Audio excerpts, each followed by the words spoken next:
Salut à tous, c'est Bud. Nous voilà de retour pour une nouvelle vidéo consacrée au matériel. Tout simplement parce que je suis sorti le week-end dernier, j'ai eu le plaisir d'aller faire une sortie avec Chris de la chaîne Fish and Chris, pêcheur de brochet au lac Léman.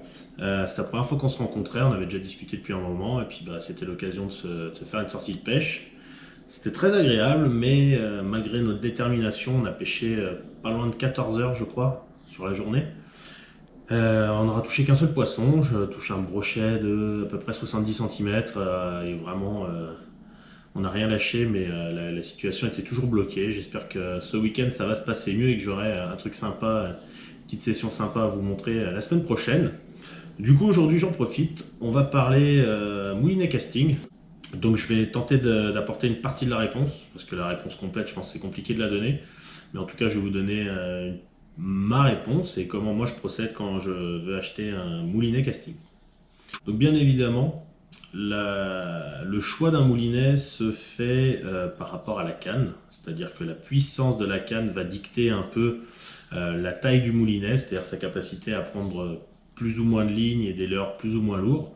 Et c'est vraiment en fonction de la canne qu'on va choisir le moulinet adapté. Donc c'est assez compliqué de définir la taille d'un moulinet, principalement parce que beaucoup de marques n'indiquent pas de taille. C'est vrai que les japonais pour ça c'est plutôt pratique. Daiwa et Shimano utilisent des tailles pour les moulinets, c'est pas toujours sur tous les modèles très lisible.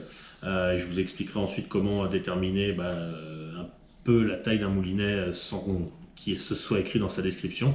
Mais bon voilà, déjà à la base vous avez un guide, donc les tailles qui vont en gros pour les moulinets d'eau douce de 51 à 500 ou 50 à 500.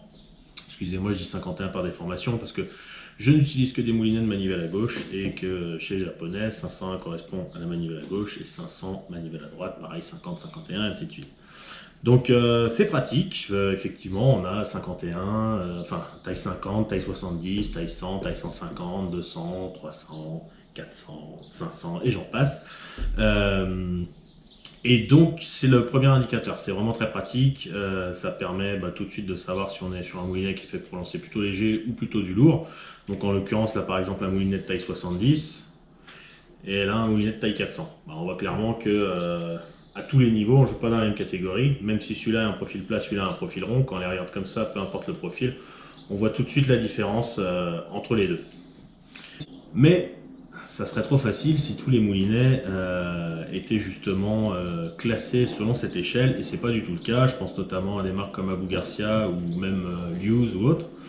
Effectivement, généralement il n'y a pas de numéro pour identifier la taille du moulinet, et dans ce cas-là, pour moi la première chose à regarder c'est la bobine. Il faut regarder les caractéristiques de la bobine, à savoir sa largeur, sa profondeur, et la capacité de fil. Si vous voyez que vous avez un moulinet qui prend 80 mètres de 28 centièmes, vous savez clairement que c'est pas un moulinet à big bait, quoi. Par contre, si vous avez un moulinet qui annonce la même, qui annonce 200, 250 mètres de 30 centièmes, là vous savez que vous êtes quand même sur un moulinet fait pour envoyer du gros. Donc déjà l'indication de bobine va être hyper importante et va vous permettre de savoir si vous pouvez lancer plus ou moins lourd. Ensuite, ce qui est important, c'est de connaître la largeur de la bobine et sa profondeur. Plus la bobine va être étroite, plus ça va favoriser les distances. Moins la bobine sera profonde, moins elle aura de capacité de ligne. Ensuite, il va falloir s'intéresser aux caractéristiques techniques dans le descriptif. À savoir que chaque marque forcément a ses technologies propres, technologies qui vont soit favoriser par exemple une robustesse du mécanisme, soit favoriser je dirais, des distances de lancer plus importantes. Voilà, donc une fois que vous avez résolu cette histoire de taille de moulinet à travers la bobine, ou l'indication de taille bien évidemment, la différence va se faire sur des caractéristiques techniques. Par exemple, en fonction d'une marque, il va y avoir des spécificités techniques qui vont être plus intéressantes pour vous que sur une autre marque. Par exemple, entre un Zillion normal et un Zillion HLC, ou un équivalent à un Bantam chez Shimano et un Zillion HLC, voilà, vous aurez deux moulinets, dans la description vous le verrez, qui sont foncièrement les mêmes, c'est-à-dire sur le papier, grosso modo la même taille, même capacité de plage de lancer, sauf que C'est deux moulinets faits pour des choses très différentes. Par exemple, le Bantam, Shimano l'a fait pour qu'il soit vraiment coupleux, qu'il ait de la force de récupération. C'est vraiment un moulinet fait pour les pêches fortes. Alors que le HLC, lui, a vraiment été optimisé pour lancer très loin et, et faire des pêches rapides. C'est un ratio qui est quand même un petit peu élevé. Donc voilà, mais globalement, vous avez l'impression d'avoir les deux mêmes moulins. Ensuite viendra la notion de poids, c'est-à-dire que forcément, entre les deux moulinets qui se valent, lequel je prends. Le poids peut être un indicateur. Certains sont des aficionados de l'équilibre canne moulinet, donc pourront privilégier d'en prendre un plutôt plus lourd ou plus léger en fonction de la canne. Moi personnellement, je prendrais systématiquement le plus léger parce que le plus fatigant c'est de lancer, et plus c'est léger à lancer, et mieux ça passe. Et le choix final, très important, c'est le choix du ratio en fonction de votre utilisation. Souvent, c'est très compliqué pour beaucoup de pêcheurs de comprendre quel ratio choisir et pourquoi. Donc, ce n'est pas toujours une affaire de vitesse de récupération, c'est aussi parfois une affaire de prendre soin du matériel. C'est-à-dire que par exemple, pour pêcher en cranking, donc avec des crankbaits, des lipless, même des spinnerbaits, c'est intéressant d'avoir un moulinet avec un ratio plutôt bas. Vous allez monter ça sur votre canne à crank, vous allez lancer, et en fait l'avantage du ratio bas, c'est que plus le ratio va être lent, plus le couple va être important, et moins la mécanique va aussi souffrir, parce qu'on va tourner moins vite, et voilà, les pignons sont plus gros vu que le couple est vu que la vitesse est plus lente, et donc ça tient mieux le choc. Donc c'est pas uniquement pour un besoin de ramener le crankbait super lentement, parce que le crankbait c'est aussi un outil de power fishing, donc des fois on est obligé de mouliner comme des malades, mais par contre d'un point de vue mécanique ça souffre moins et c'est plus adapté. De la même manière, si on va pêcher au jerkbait, on va avoir besoin justement du fait de l'animation fréquente de pouvoir récupérer de la bannière très rapidement et de ne pas faire 3 tours à chaque animation. Donc là on va privilégier un moulinet avec un ratio plus élevé. Et c'est voilà, c'est vraiment en ajustant son cahier des charges en fonction de l'utilisation qu'on va avoir qu'on va trouver le ratio le plus adapté entre un ratio lent qui va vraiment être destiné aux pêches, je dirais, qui font souffrir le matériel, les pêches de traque qui tirent, et les ratios hauts qui vont être plus destinés soit à des actions de power fishing ou justement des actions qui demandent de la récupération, comme par exemple une pêche en dents de scie, qui pour moi est quand même une forme de power fishing. Justement, vous faites une grande tirée, il faut rapidement récupérer la bannière. Donc là, pareil, si vous avez 10 tours à faire, c'est ultra fatigant, alors qu'en 3 tours de manivelle avec un très bon moulinet, ça passe sans problème. Donc c'est vrai qu'aujourd'hui, on a quand même des moulinets qui ont des plages de récupération entre, je dirais, 52 et plus de 100 aujourd'hui en casting. Ça permet vraiment de s'adapter à toutes les pêches. Après, je sais que tout le monde ne peut pas se spécialiser un combo par type de pêche, et moi-même, je ne suis pas forcément à fond à cheval sur la spécialisation de combo par type de pêche. Donc c'est parfois intéressant d'avoir des ratios intermédiaires, ce que j'ai quand même en grande majorité.